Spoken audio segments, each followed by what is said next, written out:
आज हम आपको अकेले रहने की ताकत क्या होती है, इसको एक कहानी से बताने वाले हैं। कैसे आप अकेले रहकर भी सब कुछ हासिल कर सकते हो। तो दोस्तों, इस वीडियो को पूरा देखना। मैं दावे के साथ कह सकता हूं कि इस वीडियो को देखने के बाद आप अकेले रहने की ताकत के बारे में जान जाएंगे। तो चलिए शुरू करते हैं। एक छोटे से गांव में एक गुरुजी अपना आश्रम बनाकर रहा करते थे। उनका चलन दूर दूर के गांवों तक था, क्योंकि उनका ज्ञान देने का तरीका दूसरे लोगों से काफी अलग था। शुरुआत में वह अपने शिष्यों को उपदेशों के माध्यम से ज्ञान देते थे। उसके बाद वह अपने शिष्यों को उस ज्ञान का अनुसरण करके अपने व्यावहारिक जीवन में उतारने को कहते थे। दोस्तों, एक बार उस आश्रम में एक राजा अपने बेटे को लेकर पहुंचता है। राजा ने उस गुरुजी से प्रार्थना की और कहा कि आप मेरे बेटे को अपने आश्रम में रहने दें और उसे अपना शिष्य बनाकर अपने तरीके से उसे ज्ञान दें। गुरुजी ने मुस्कुराते हुए कहा कि आज से तुम्हारे बेटे की सारी जिम्मेदारी मेरे कंधों पर है। फिर राजा वहां से चला जाता है। गुरुजी उस राजा के बेटे को समझाते हुए कहते हैं कि यहां दूर दूर से गरीब और अमीर लोगों के बच्चे आते हैं, लेकिन अगर तुम अपने आप को दूसरों से महान समझोगे तो तुम ज्ञान ग्रहण नहीं कर पाओगे। अगर तुम्हें ज्ञान ग्रहण करना है तो तुम्हें दूसरों की तरह अपने आप को साधारण समझना होगा। यही ज्ञान ग्रहण करने की सबसे पहली सीढ़ी होती है। इतना कहने के बाद बुद्ध उस बच्चे को सारे शिष्यों से मिलाते हैं, लेकिन बच्चों ने राजा को जाते हुए देख लिया था, इसीलिए सभी बच्चे समझ गए थे कि यह बच्चा राजा का बेटा है। इसी वजह से आश्रम के सभी बच्चे राजा के बेटे की तरफ आकर्षित हो गए।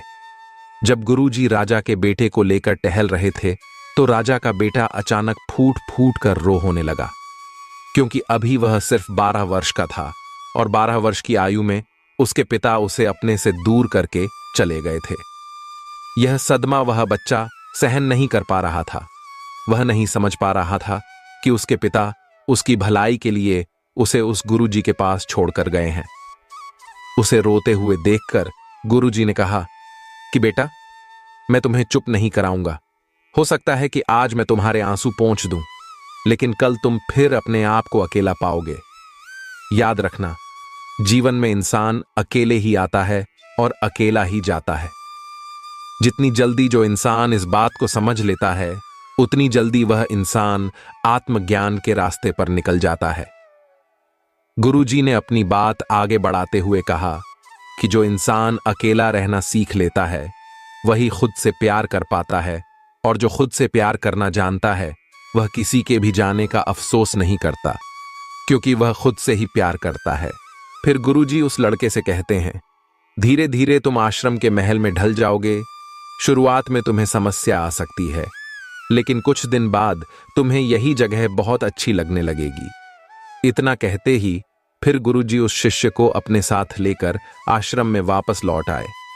उस शिष्य को भी सांत्वना मिली, क्योंकि गुरुजी की आंखों में एक पूर्व शांति झलक रही थी। उसके बाद शाम होती है तो राजा का बेटा रात्रि का भोजन करने के लिए भोजन कक्ष में पहुंचा है। तो आसपास के सभी शिष्य उसके पास आने लगे।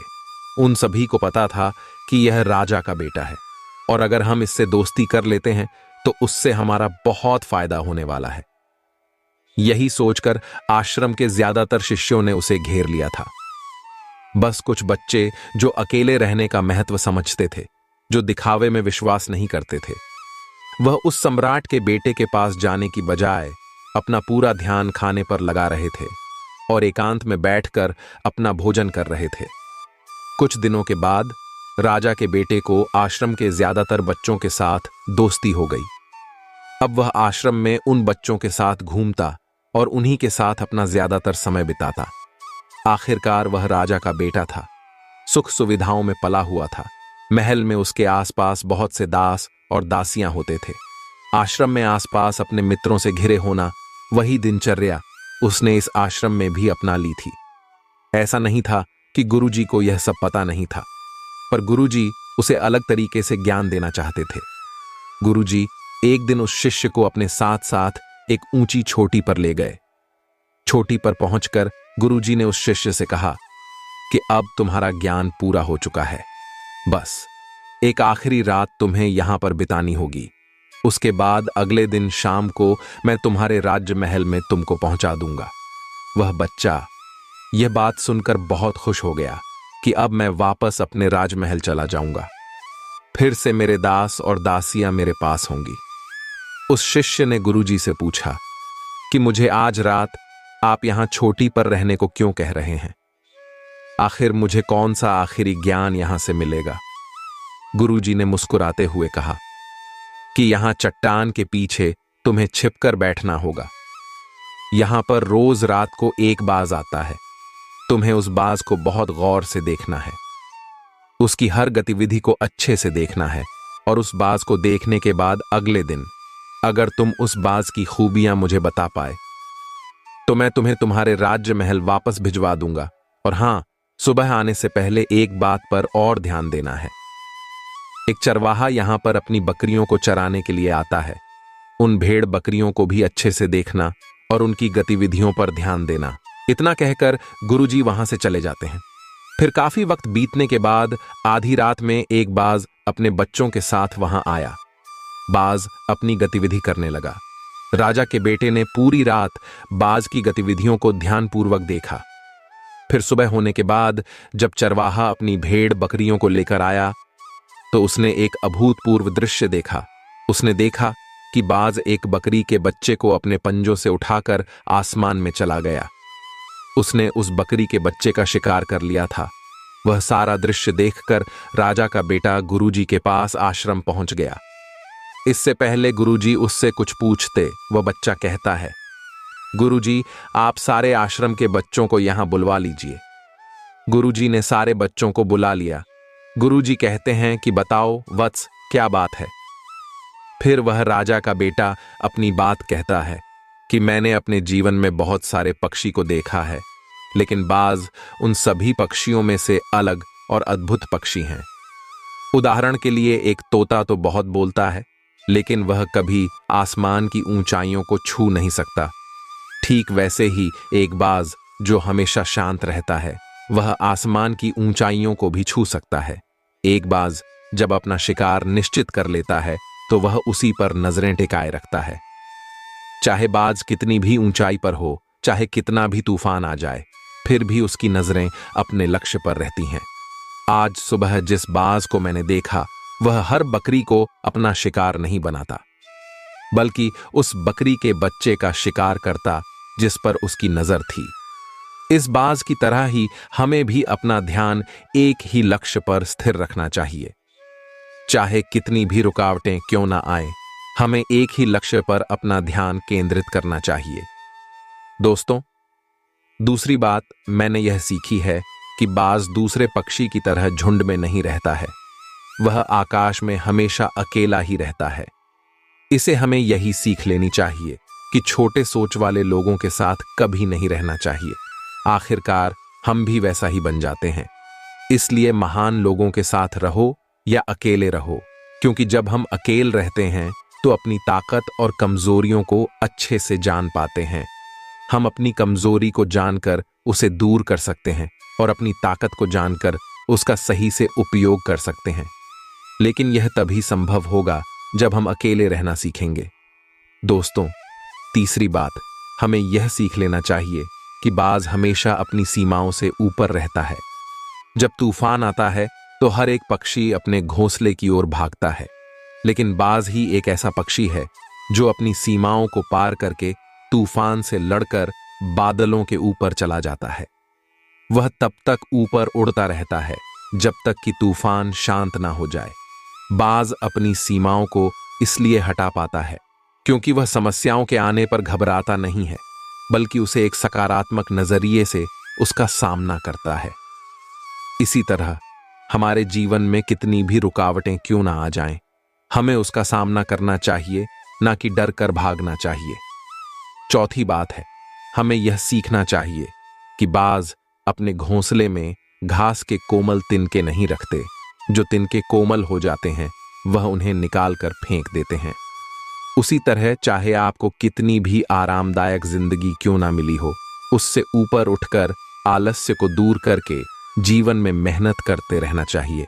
जीवन में शारीरिक मेहनत और पसीना बहाना चाहिए, जिसे आप मजबूत बनते चले जाएंगे। हर रोज अपने आप को चुनौतियां दो, हर दिन मुश्किलों का सामना करो, क्योंकि यही मुश्किलें आपको मजबूत बनाएगी।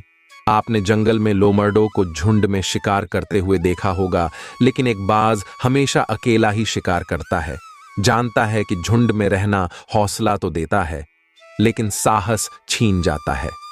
यह बातें बोलकर फिर से राजा का पुत्र बकरियों की विशेषता बताता है। वह कहता है कि बकरियां हमेशा झुंड में ही चलती हैं। उन्हें झुंड में एक साथ चलने से हिम्मत मिलती है, लेकिन जैसे ही उन पर शिकार होता है, बकरियां तीतर बितर हो जाती हैं। उनमें से एक भी बकरियां अपनी साथी की मदद के लिए नहीं आती हैं। इससे हमें यह सीख मिलती है कि हमारे साथ चाहे कितने भी लोग हों, किसी पर यकीन मत करना। यकीन करना है तो सिर्फ अपने पर करो, क्योंकि बुरा समय आने पर बकरी की तरह लोग भी तीतर बितर हो जाएंगे और आपको पता भी नहीं चलेगा। इतना कहते ही राजा के पुत्र ने गुरुजी को प्रणाम किया और बोला, हे गुरुजी, अगर मेरे से कोई सीख बाकी रह गई हो तो कृपा करके आप बता दें। गुरुजी ने सभी बच्चों से कहा कि जो अभी इस बच्चे ने बताया यह सारी बातें सही हैं, लेकिन यह सारी खूबियां तभी आप में आएगी जब आप अकेले रहने का अभ्यास करेंगे। आपने देखा होगा कि बाज कभी भी दूसरे पक्षी की तरह झुंड में नहीं रहता। वह आसमान में अकेला उड़ता रहता है और अकेले रहने के कारण वह अपनी ताकत और कमियों को जान पाता है और खुद को और ज्यादा मजबूत बना लेता है। उसको पता होता है कि यह तूफान तो जा चुका है, लेकिन दूसरा आने वाला तूफान इससे भी खतरनाक हो सकता है। इसलिए बाज पहले से ही खुद को शक्तिशाली बना लेता है। ठीक वैसे ही अगर आप भी दोस्तों से घिरे रहते हो तो आपको अपनी ताकत का पता नहीं चलेगा। आप जो भी काम करना शुरू करोगे, आपके लगेगा आपके दोस्त मदद कर देंगे, पर यह गलत बात है। दोस्तों, कुछ काम आपको अकेले रहकर भी करने होंगे। कभी कभी ऐसा समय आता है कि आपके पास कोई नहीं होगा आपका साथ देने वाला। तब आपको याद आएगा कि इससे अच्छा तो मैं खुद से ही कर लेता। तो दोस्तों, आपको भी बाज की तरह स्ट्रांग बनना होगा, तभी आप जिंदगी में सफल होंगे। इस दुनिया में आपके घर वालों को छोड़कर कोई दूसरा आपका साथ नहीं देगा। यदि आपके साथ कभी गलत हो तो आपको बाज की तरह बनना होगा, तभी आप खुद से और दुनिया से लड़ सकते हो। नहीं तो आज के समय में आपका पड़ोसी भी आपका बुरा करना चाहता है। दोस्तों, आपको जो भी काम करना हो खुद से करो, किसी के साथ का इंतजार मत करो। खुद से ही काम पर लग जाओ, आप एक दिन कामयाब जरूर होंगे।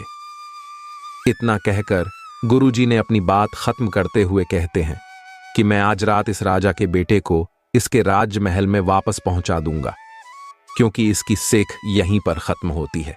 और यह कहकर गुरुजी राजा के बेटे को उसके राजमहल छोड़ आए। अकेलापन एक ऐसा शब्द जिससे सब घबराते हैं। अगर मैं कहूं कि आपको अकेले रहना है तो आप परेशान हो जाएंगे, क्योंकि हमें इसकी आदत नहीं है, ना ही हम ऐसा करना चाहते हैं। बदलते जमाने के साथ लोगों का रहन सहन तो बदल ही रहा है, साथ ही जीने का तरीका भी बदल रहा है। कई लोग ऐसे हैं जो किसी मजबूरी में, जैसे नौकरी इत्यादि के कारण अकेले रहते, तो कई लोग ऐसे हैं जो अपनी मर्जी से अकेले रहना पसंद करते हैं, अपने काम को सच्ची लगन से अकेले ही करते हैं। जो लोग अपने मर्जी से अकेले रहते हैं उनमें कुछ अलग ही गुण होते हैं। ऐसे लोग जीवन में सफलता जल्दी पा लेते हैं। अकेले रहने के फायदे अगर आपने समझ लिया तो समझो आपने पूरी जिंदगी समझ ली। अकेले रहना किसी के लिए वाकई कम नहीं है अकेले रहने का, लेकिन यह भी मतलब नहीं है कि हम अपने घर परिवार मित्र से दूर रहे। अकेले रहने की भी एक कला है जो आगे आपको इस कहानी में पता चलेगा। अकेले रहने का यह मतलब है एकांत में रहकर अपने काम को, अपने सम्मान को, अपने प्रतिष्ठा को, अपने अंदर झांकने की कला को, अपने उज्जवल भविष्य को आप कैसे आगे बढ़ा सकते हैं उसके बारे में जानना। हम अकेले रहने के उन 7 अमूल्य गुणों के बारे में भी जानेंगे इस कहानी के माध्यम से। एक व्यक्ति एक गुरु के पास आया और बोला, गुरुदेव, मेरे दुख का कारण क्या है? वह गुरुदेव बहुत ही बड़े ज्ञानी व्यक्ति थे। गुरु ने कहा, अपने आप को चीजों से चिपका लेना, चीजों को पता कर लेना और उन चीजों के प्रति आसक्त होकर उसके पीछे भागना ही तुम्हारे दुख का कारण है। उस व्यक्ति ने गुरु को धन्यवाद किया और कहा, गुरुदेव, आपने तो मेरी समस्या का समाधान कर दिया। मैं इतने दिनों से अपनी समस्या का समाधान चाहता था। आपका धन्यवाद गुरुदेव। यह कहकर वह व्यक्ति वहां से जा लगा। तभी गुरुदेव ने कहा, पूरी बात तो सुन लो। उस व्यक्ति ने कहा, नहीं गुरुदेव, आपका इशारा मिल गया, बस वही काफी है और समझदार को इशारा ही काफी होता है। 1 महीने के बाद वह व्यक्ति फिर से गुरुजी के पास आया। इस बार उस व्यक्ति का हाल बहुत ही बुरा था। वह बहुत ही दुखी था और सीधे गुरु के चरणों में गिर गया और कहा, गुरुदेव, आपने जो कहा था मैंने वैसा ही किया, पर मुझे यह सुख नहीं मिला, मुझे तो और दुख मिल रहा है। गुरु ने उस व्यक्ति से पूछा, तुमने ऐसा क्या किया? व्यक्ति ने कहा, मुझे अपने परिवार वालों से, मित्र रिश्तेदारों से दुख मिल रहा था। मैंने उसे छोड़ दिया और छोड़कर चला गया। 2-4 दिन तो मुझे अच्छा लगा, पर धीरे धीरे मुझे उनकी याद आने लगी। अपने माता पिता, अपनी पत्नी, अपने बच्चे याद आने लगे। रिश्तेदार, यहां तक कि अपने शत्रु भी मुझे याद आने लगे। इतना दुखी तो मैं उनके पास रहकर भी नहीं था जितना मैं उनसे दूर होकर हो गया। इसलिए आज मैं वापस अपने घर जाने के लिए निकला था और आपके पास आ पहुंचा। आपने मुझे इतनी गलत सलाह क्यों दी? गुरुदेव मुस्कुराए और कहा, तुम परिवार को छोड़कर भागे, मित्र रिश्तेदारों, हर तरफ की शक्तियों को भी छोड़कर भागे, पर यह तुम्हारी गलत फहमी थी कि तुम छोड़कर भाग रहे हो। वास्तव में तो तुम उन्हें लेकर भाग रहे थे। व्यक्ति ने कहा, पर गुरुदेव, मैं तो किसी को अपने साथ नहीं लाया। गुरु ने कहा, जो चीज हमें दुख देती है वह कहीं बाहर नहीं होती, यहां तक कि जो हमें सुख देती है वह भी बाहर नहीं होती। ये सब परिवार वाले, रिश्तेदार, मित्र, शत्रु, ये सब कहां बसते हैं? ये सब हमारे मन में बसते हैं। और जब तुम भागे तो तुम अपने मन को साथ लेकर भागे और तुम्हारे मन में यह सब तुम्हारे साथ भाग रहे थे, तो तुम इनसे कहीं दूर गए ही नहीं। और जब हम इन चीज से दूर हो जाते हैं, यानी छोड़कर भाग जाते हैं, तब मन उन चीजों को पाने के लिए फिर से प्रयास करने लगता है और तब यह चीजें बहुत ज्यादा दुख देती हैं, जैसा तुम्हें हो रहा। व्यक्ति ने कहा, तो गुरुदेव, मैं क्या करूं? चीजों के साथ रहो तो दुख, चीजों को छोड़कर जाओ तो दुख। क्या मैंने सिर्फ दुख उठाने के लिए ही जन्म लिया है? गुरु जोर से हंसने लगे और कहा, यह बात बिल्कुल सत्य है। यहां सब सिर्फ दुख उठाने के लिए जन्म लेते हैं, पर यह भी सत्य है कि इन दुखों के पार सुख है और उन सुख के पार दुख है, फिर सुख और फिर दुख है। जिन चीजों में हमें सुख नजर आता है वह दुख देते हैं, और जिनमें दुख नजर आता है वही सुख का कारण बन जाते हैं। फिर उस व्यक्ति ने कहा, गुरुदेव, क्या इस सुख दुख के माया जाल से बाहर निकलने का कोई रास्ता नहीं है? गुरु ने कहा, रास्ता तो है, मगर तुम इसी दुनिया में रहना चाहते हो, इन सब के साथ रहना चाहते हो, तो तुम्हें एक काम करना होगा। तुम ऐसे रहो जैसे कि तुम इस दुनिया में अकेले हो। सबके साथ रहो पर अकेले रहो। व्यक्ति ने कहा, पर गुरुदेव, यह कैसे हो सकता है? गुरु उस व्यक्ति को एक जगह पर ले गए जहां एक मेला लगा हुआ था। वहां बहुत भीड़ थी। गुरु ने कहा, देखो अपने आसपास, यहां किसी को जानते हो क्या? व्यक्ति ने कहा, नहीं, यहां तो कोई भी मेरी जान पहचान का नहीं है। गुरु ने कहा, क्या तुम यहां अकेले हो? व्यक्ति बोला, हां गुरुदेव, बिल्कुल अकेला हूं। गुरु ने कहा, नहीं, तुम्हारे मन में कुछ चल रहा है, तुम अकेले नहीं हो। व्यक्ति ने कहा, हां, मैं जल्द से जल्द अपने घर जाना चाहता हूं। अपने पत्नी से, अपने बच्चों से, अपने माता पिता से मिलना चाहता हूं, अपने मित्रों से मिलना चाहता हूं, वही मेरे मन में चल रहा है। गुरु ने कहा, अब यह सब भूलकर आंखें बंद कर लो और अपना ध्यान यहां होने वाली आवाजों पर लगा दो। व्यक्ति ने ऐसा ही किया और जैसे ही उसने अपनी आंखें बंद की और सारा ध्यान वहां हो रही आवाजों पर लगा दिया, उसे एक अकेलापन, एकांत महसूस हुआ। उसे लगा कि वह इतनी बड़ी भीड़ में भी अकेला है। सभी आवाजों के ऊपर ध्यान लगाने के कारण किसी आवाज का कोई महत्व नहीं था, बस आवाज ही थी। और फिर उसने अपनी आंखें खोलीं और कहा, गुरुदेव, यहां तो मैं बिल्कुल अकेला हूं, सब है पर कुछ नहीं है। गुरु ने कहा, बस इसी तरह अकेले रहना है तुम्हें। तुम रहो सबके साथ भीतर से, लेकिन अकेले रहो, साथ में सब हो पर मन में कोई ना हो। जिसने इस तरह से अकेले जीना सीख लिया, उसे कभी जीवन में दुख नहीं होगा, उसे चीजें दुख नहीं देगी, वह हर चीज में आनंद की प्राप्ति कर सकता है। गुरु ने आगे कहा, महान सफलताएं अकेलेपन से ही शुरू होती हैं। अकेलापन ही हमें उनसे मिलाता है। अपने अकेलेपन को नकारात्मक मत समझना, बल्कि उसे एकांत समझकर खुद को जानने का प्रयास करो। जब तुम्हें एकांत पसंद आने लगे तो समझो तुम्हारा वास्तविक वजूद तुमसे मिलना चाहता है। इसलिए अपने इस एकांत प्रेम का सम्मान करो। गुरु बोले, मैं तुम्हें 7 ऐसी खूबियों के बारे में बताता हूं जो अकेले रहने वाले लोगों में पाई जाती है और उन्हें दूसरों से अलग, बेहतर बनाती है। गुरु ने कहना शुरू किया, पहली खूबी जो एकांत में रहने वाले लोगों में पाई जाती है वह यह है कि ऐसे लोगों की तुलना में खुद के प्रति ज्यादा जागरूक होते हैं।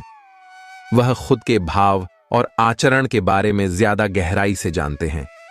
ऐसा इसीलिए होता है क्योंकि जब हम अकेले होते हैं तो हमें खुद के बारे में सोचने का काफी समय मिल जाता है, जिससे हम खुद के व्यवहार को अच्छे से समझ पाते हैं। एकांत में रहने वाले लोग खुद की कमजोरी और ताकत को भी अच्छे से जान पाते, जिससे वह दूसरे लोगों की तुलना में किसी भी खराब परिस्थिति का सामना ज्यादा अच्छे से कर सकते हैं। फिर गुरु ने कहा, अकेले रहने वाले लोगों की दूसरी खूबी है कि यह सकारात्मक सोच वाले लोग होते हैं। देखो, जब बहुत से लोग हमारे साथ होते हैं तो वहां एक दूसरे से तुलना, जलन, घमंड, लालच जैसे को विचार अपने आप ही मन में आने लगते हैं। फिर इंसान इन विचारों के बस में आकर उल्टे सीधे काम करने लगता है। हालांकि ऐसा नहीं है कि एकांत में रहने वाले लोगों के मन में यह विचार नहीं आते, लेकिन वह अकेले हैं, इससे दूसरों की तुलना में जलन, घमंड जैसे विचार उनके मन में थोड़ा कम आते हैं। साथ ही अकेले रहने की वजह से उन्हें खुद के बारे में सोचने का ज्यादा समय मिलता है, जिससे वह अपने नकारात्मक विचारों को पहचान कर उन्हें कम कर सकते हैं, जिसके कारण ऐसे एकांत में रहने वाले लोग ज्यादा सकारात्मक होते हैं। इसलिए अकेले रहने वाले लोगों की तीसरी खासियत यह है कि यह लोग ज्यादा अनुशासित और आत्मनिर्भर होते, क्योंकि अकेले रहने वाले लोगों को अपनी ज्यादातर काम खुद से ही करने पड़ते हैं। इसलिए यह दूसरों की तो तुलना में ज्यादा आत्मनिर्भर होते हैं। साथ ही ऐसे लोगों को दूसरों का काम भी पसंद नहीं आता। यह अपना काम खुद करने पर ही भरोसा करते हैं। साथ ही यह लोग कोशिश भी करते हैं कि दूसरों से कम सहायता लेनी पड़े, क्योंकि ऐसे लोग आत्मनिर्भर और अपने काम को लेकर स्पष्ट होते हैं। ऐसे लोग अनुशासित भी होते हैं। यह लोग अपने समय की कद्र करते हैं और दूसरों का भी समय बर्बाद नहीं करते। अकेले होने की वजह से ऐसे लोग एक निश्चित दिनचर्या का पालन भी करते हैं, जिससे यह लोग ज्यादा व्यवस्थित होते हैं और यह भी इनके अनुशासित होने का एक कारण है। फिर गुरु ने आगे कहा, अकेले रहने वाले लोगों की चौथी खासियत यह है, यह लोग किसी भी चीज के बारे में बड़ी बारीकी से और गहराई में जाकर सोच सकते हैं।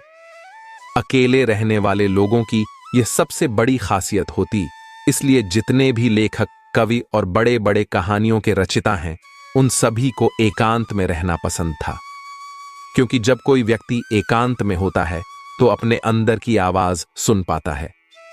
जितने भी बड़े आविष्कार हुए हैं, उन सब की शुरुआत एकांत में हुई थी, क्योंकि एकांत में रहकर ही किसी भी चीज के बारे में बड़ी बारीकी से सोचा और समझा जा सकता है कि और इनका व्यक्तित्व सबसे अलग हटकर होता है। क्योंकि एकांत में रहने वाले लोग अपना ज्यादातर समय अपने साथ बिताते, इसलिए यह दूसरों की बातें और विचारों से बहुत ही कम प्रभावित होते हैं। इनके अपने जीवन को जीने के खुद बनाए नियम और कायदे होते हैं, जिनका यह पालन करता है और यह किसी से भी आसानी से प्रभावित नहीं होता। इसीलिए ऐसी लोगों की शख्सियत सबसे हटकर सबसे अलग होती है। इसलिए इनके व्यवहार में एक अलग ही निरालापन होता है, जो किसी दूसरे व्यक्ति को भी पसंद आ सकता है और नहीं भी। और वह लोग जो ज्यादातर दूसरे लोगों के साथ रहते हैं, वह अकेले रह ही नहीं पाते। वह कितनी भी कोशिश कर ले, जाने अनजाने में सही, लेकिन दूसरे के व्यक्तित्व का कुछ हिस्सा उनके अंदर आ ही जाता है। दूसरों के आदतें, दूसरों के विचार उनके अंदर प्रवेश कर ही जाते हैं, जिससे उनके व्यक्तित्व में वह अनूठापन, वह निरालापन नहीं आता। उनका व्यक्तित्व कई सारे लोगों के साथ व्यक्तित्व का मिश्रण होता है। गुरु बोले, छठी खासियत जो एकांत में रहने वाले लोगों में होती है, ज्यादा लोगों से अपने संबंध नहीं बनाते, लेकिन यह जितने भी लोगों से संबंध बनाते हैं, सच्चे दिल से बनाते हैं। ऐसे लोगों के बहुत ही कम दोस्त होते हैं, लेकिन जितने भी होते हैं, यह उनसे अपने दोस्ती को पूरी ईमानदारी से निभाने की कोशिश करते हैं। अक्सर लोगों को यह लगता है कि एकांत में रहने वाले लोग बहुत कम बात करते। देखिए, उनसे पूछिए, जिनसे यह दिल से जुड़े होते हैं, उनसे यह कितनी बातें करते हैं। वैसे लोग इन्हें अपना मान लेते हैं और वह इनके सामने अपने पूरे दिल की बात रख देते हैं। अकेले रहने वाले लोग बहुत ही कम लोगों के साथ संबंध रखते हैं, लेकिन बुरे वक्त पड़ने पर वह अपनी तरफ से पूरी मदद करने के लिए तैयार रहते हैं। इसलिए इनके रिश्ते कम लोगों से होते हैं, लेकिन जिनके साथ भी होते हैं बहुत मजबूत होते हैं। अगली खासियत, अकेले रहने वाले लोग मानसिक तौर पर और भावनात्मक रूप से मजबूत होते हैं, क्योंकि उन्हें पता होता है कि अगर कोई समस्या उनके ऊपर आती है तो उन्हें अकेले ही उन समस्या से निपटना पड़ेगा। ऐसी बात करने से उनके अंदर खुद के प्रति आत्मविश्वास बढ़ जाता है, और आत्मविश्वास एवं आत्मसम्मान के बढ़ने से वह मानसिक और भावनात्मक तौर पर और मजबूत होते चले जाते हैं, और यह मान लेते हैं कि कोई भी ऐसी समस्या नहीं है जिससे वह अपनी दृढ़ इच्छा के दम पर हरा ना सके, और यही एक सोच उन्हें दूसरों से अलग बनाती है। इतना कहने के बाद वह गुरुदेव चुप हो जाते हैं, और फिर उस व्यक्ति ने कहा, गुरुदेव, आपकी सारी बात तो ठीक है, लेकिन यह गम कहाँ जा सकता है। यह सुनकर फिर गुरु ने कहा, अकेलापन हमेशा से ही एक वरदान रहा है। अगर हम उस समस्या को पूरी सकारात्मकता के साथ उपयोग कर पाए, क्योंकि जब हम दुनिया के लोगों के साथ होते हैं तब हम भीड़ का हिस्सा होते हैं, लेकिन जब हम अकेले होते हैं तब हम खुद के साथ होते हैं। जब हम खुद के साथ होते हैं तभी हम अपने समय का सदुपयोग, खुद का अकेलापन, खुद के शौक और सभी बातों पर अच्छे से ध्यान दे सकते हैं और अपनी कमजोरियों पर काबू पा सकते हैं, और ऐसा कह सकते हैं कि सच में अच्छाई की राह और इंसानियत की मंजिल भी पा सकते हैं। उस व्यक्ति को गुरु की पूरी बात समझ में आ गई और वह गुरु को धन्यवाद किया और वहां से चला गया। तो दोस्तों, जिन चीजों को हम पाना चाहते हैं वह तब तक हमें दुख देती है जब तक कि हम उसे पा ना लें। जब हम उसे पा लेते हैं तब वह फिर से हमें दुख देती है कि वह कहीं हमसे छूट ना जाए, और जब वह हमसे छूट जाती है तो फिर से हमें वह दुख देती है। उसके जाने का दुख तो बहुत गहरा होता है। जीवन भर हम एक चीज को पकड़ते हैं, फिर दूसरी चीज को पकड़ते हैं, फिर तीसरी चीज को पकड़ते हैं, और फिर पीछे की चीजों को विदा करते रहते। इसी तरह हम सुख पकड़ते हुए दुख को पकड़ते चले जाते हैं।